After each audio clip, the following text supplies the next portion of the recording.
Welcome to the clubhouse. My name is Alice and I'm so happy you've joined us. We're super excited to be back here with another project for you. And IMO, you're really going to love this process. Let's get into it. This is one of my favorite workshops that we teach here on Summer Avenue. It's so simple, and yet the finished pieces are so satisfying. That's not a thing we usually focus on here at Kindergarten for Grown Folks, the finished pieces. We really try and put the emphasis on just getting your hands making something and on learning a new technique. But this one is just so easy that we really get a lot of great work out of people on their very first try. See, check these lovelies out.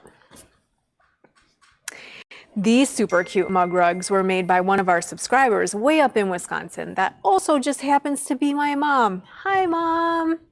She told us for years that she wishes we had a store up in her tiny little lake town so she could come to workshops. Now with these videos, I guess that we sort of do.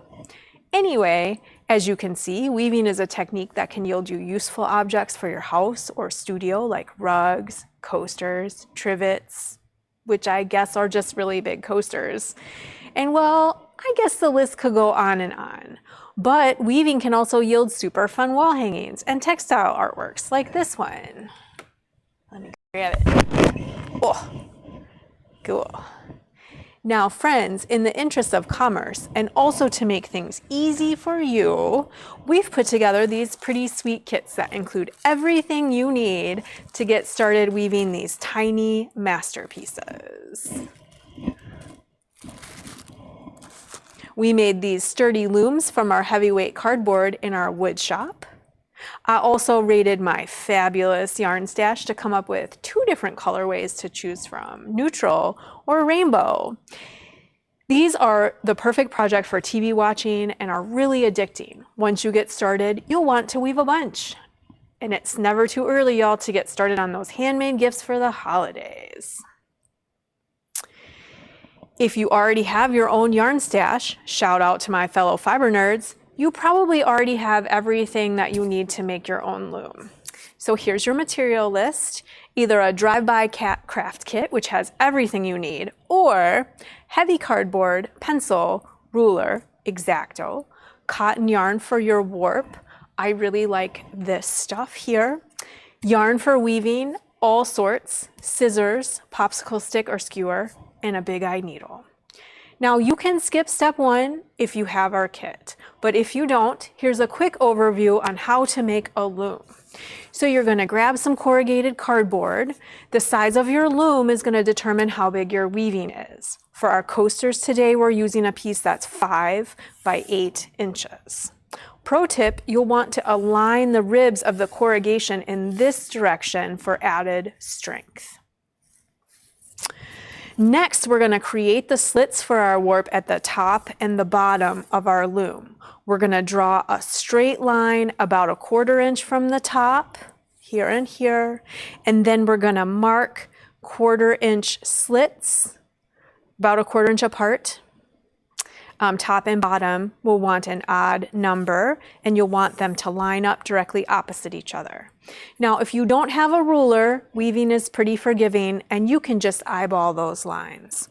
So next, we're going to cut all of those short lines so that we create slits in our little cardboard loom. Let me show you that up close. So we've made some little slits. Here's our lines, and then our little slits. So your loom is ready to go. So step 2, we're going to warp our loom, and I'm going to grab one of the looms from our kits that's ready to use. You'll need 10 yards of a sturdy cotton thread for your warp. If you have some of this laying around, this is perfect. It looks like embroidery thread, but it's only 1 strand. Each bundle is just enough to warp your loom for 1 weaving.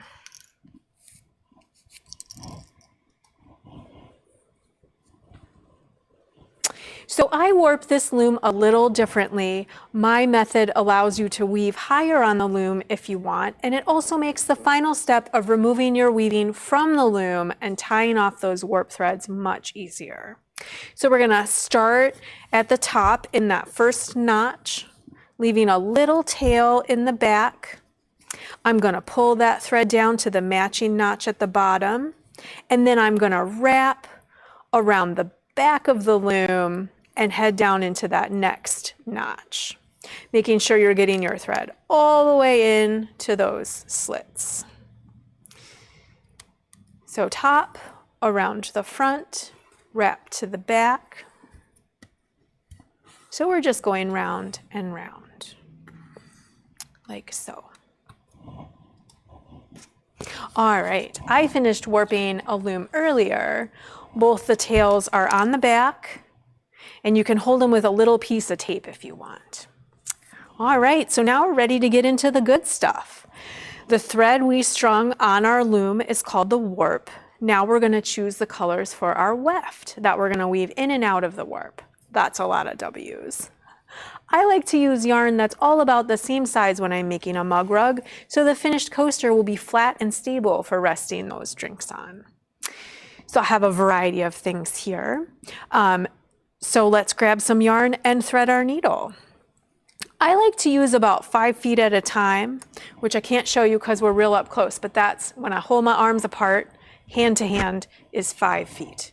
Using any more than that in your weaving can lead to tangles, knots, and frustration.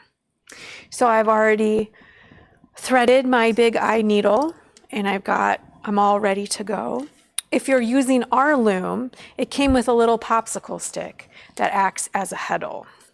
And what we're gonna do with that to make it a little easier for our weaving, we're gonna run it under the warp threads here at the top. It's gonna lift those warp threads just a little and make it easier to weave. So we thread it through and then you lift it up. Let me go a close up of that. So I've threaded it underneath all of my warp threads and then I'm gonna pop it up. Let's see, best way to show you that. So now there's a little gap between those threads. All right, so if you made your own cardboard loom, this step is optional.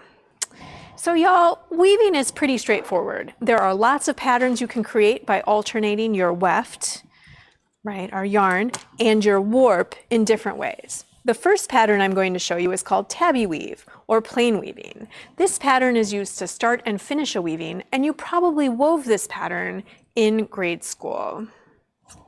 We're gonna go over a warp thread and then under the next thread, over then under, alternating until we get to the end of the row. Over, under, alternating until we get to the end of that row. My needle's got me a little more than halfway through there. Just gonna keep picking those up in my pattern. Pull my yarn through. I wanna leave a little tail here at the start of my row. So now we're gonna pull that through at a diagonal.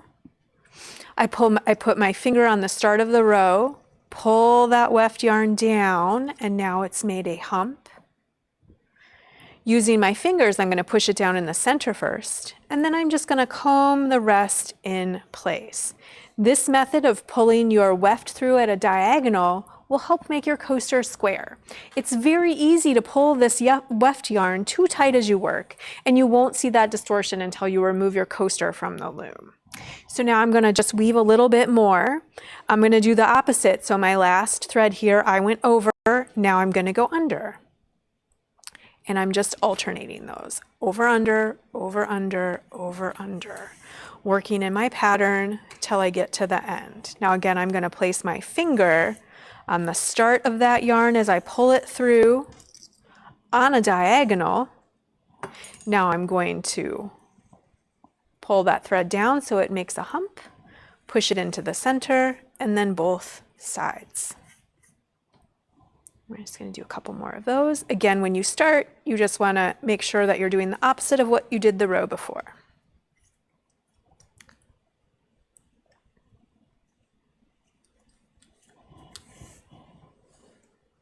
All right.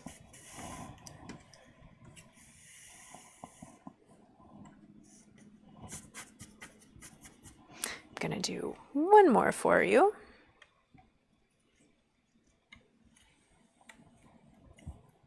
And again, over, under. Always making sure we're doing the opposite of what's in the row below. Pull tight, in the middle, and then both ends. So if you ever get lost when you're weaving, remember to just look at the row below you and do the opposite. If you went over a warp thread, this next time you'll go under. I'll weave a few rows loosely at a time, and then I pause to beat down all of the weft rows nice and tight. Beating is this official name. Now, if you like the look of those warp threads peeking through, you can also leave your weaving loose. That's your choice. Are we up closing? No. All right. So we'll beat that together. Okay, so you can make your whole coaster with Tabby weave, alternating colors for fun stripes, but I'm going to show you one other pattern that I like and one fun technique. So the pattern, this pattern is called basket weave.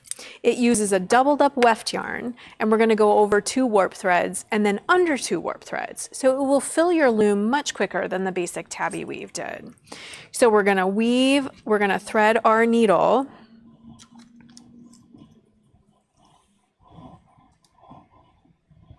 I'm using a little bit longer of a piece of yarn this time because I'm going to double it up. So I'm just going to pull that all the way through until the ends meet. And now I have a doubled piece of yarn to weave with. There we go. So we're going to weave with it as 2. All right, and again, we're weaving over 2 warp threads and then under 2 warp threads. It doesn't matter which side you start on. I have an odd number of warps here, so my last warp is going to stay a single, and that's important for your pattern. So I'm going under 2, over 2, under 2, over 2, right? Just like that. Get to about the middle.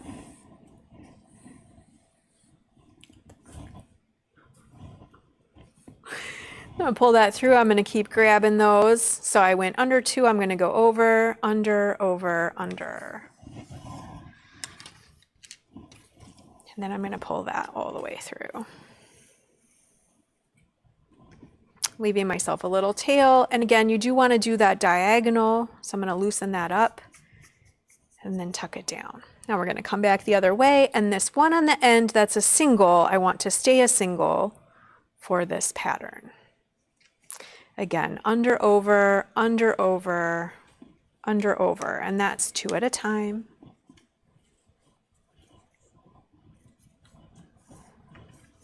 Pulling it through on a diagonal.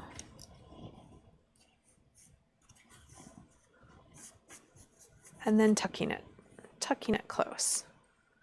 So again, doing the opposite, and when I get to the end, I've got this single guy. Let me show you him. So there's just a single here on the end outside of my pattern, and I'm going to leave him as a single. So pulling that through on a diagonal,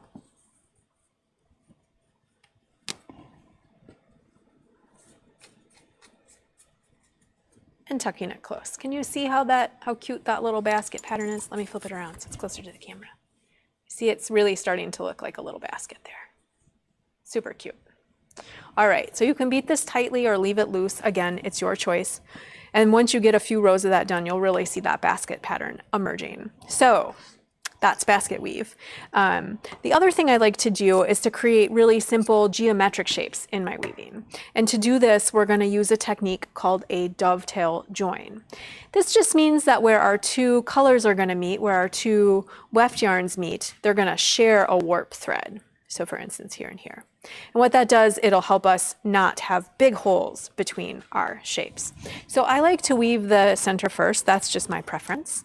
We're going to use that tabby or plain weaving again. And now I have a little bit of green thread or green yarn that I've put on my needle. And I'm going to try and pick out what I think is the center for this. So I'm going under, over 1 warp thread at a time like we were before, leaving myself a little bit of a margin for my other color. And I'll get those first ones in there. And then I like to pause and just check that I like how it's lining up. I like where my square is going to be. So you can make sure that you have the same number of warp threads on either side if you want it to be centered. There we go. All right, so now I'm just going to weave a couple rows, and again, I'm just focusing on the center of that weaving, and I'm going under one, over one. I left myself a little tail at the beginning. Here, he's going to live on the front. Right, under, over, under, over. It's a little bit tougher to do that diagonal humped technique for tucking your threads, but I do try, even though it's small. So we're just going to keep at that. Now when I'm doing shapes, I won't beat that yarn down, those rows down too tightly, because you're going to want to see that shared warp thread on the edge in order to grab it with your next row. All right, so we've got a little bit woven here in the center, and now with the magic of TV, I'm going to pull out one that I have already been working on a little bit. So this one, I've got quite a bit of that green done here in the center, and I've started a little bit of my weaving on the edges. So my warp has gotten a little bit tight. Let me show you that. I'm just going to use my fingernail to kind of loosen it up a little bit so that I can see that warp thread that the weaving is sharing here. So again, in that under over simple tabby basic pattern, under over, when I get to my shared warp thread, I'm going to grab him, and then we're going to come back in the other direction.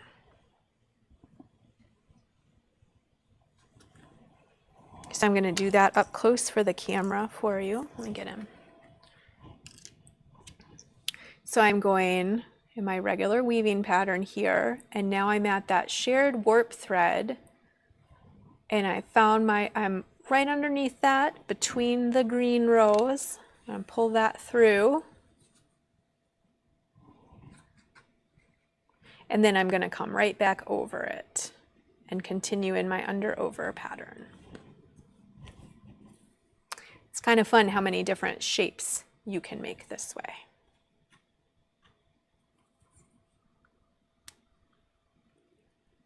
And again, there's that shared warp thread. I'm just going to slide between those two rows of green. Try and keep that loose, and then back around. Now, once you get the right number of rows, you can go ahead and tuck that down tightly. Isn't that fun?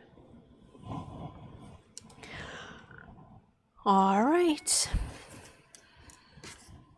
So our last step is the finishing. When you think your weaving is big enough or you reach the top of your loom, it's time for finishing. We're going to flip that loom over. Here's one that I think is done. And you're going to cut those warp threads right down the middle. Whoop.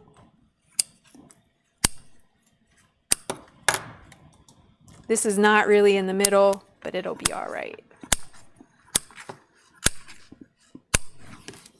Next, we're going to pop them out of the slits. We're going to do that carefully. We don't want to yank our weaving.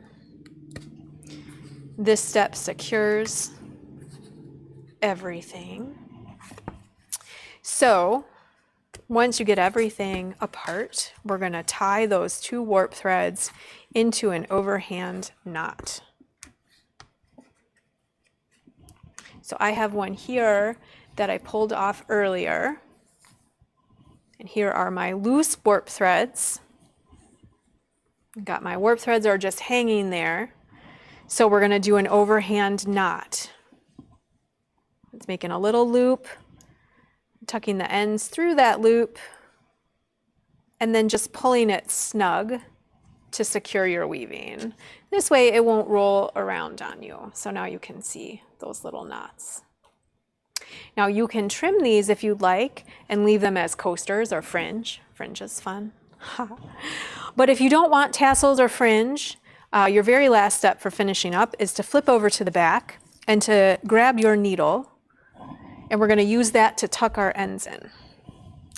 So you're going to find the warp thread,